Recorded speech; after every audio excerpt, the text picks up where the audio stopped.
nazidi kuongea na wewe. Kama umechonga pembe za kichwa, umeona kichwa changu mimi? Umeona? Unaona? Sijachonga.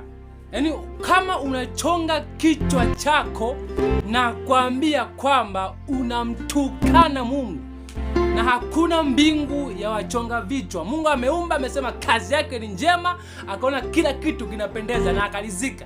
Kama umechonga kichwa chako namna hii, yaani umechonga hivi, mbingu yako haipo.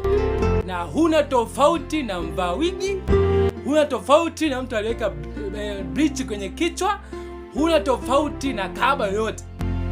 Umemtukana Mungu na uko pale madhabahuni. Nasema hivi, mbingu ya kwako hauko nayo. Kaa hapo hapo. Endelea kuniangalia hivyo hivyo. Mimi naondoka hivyo, ndio sikwambii tena kuhusu kuchonga. Nishamaliza. Maana nimeongea, hujatendea kazi. Mbingu inakuangalia. Umepotea tu. Nakuacha hivyo.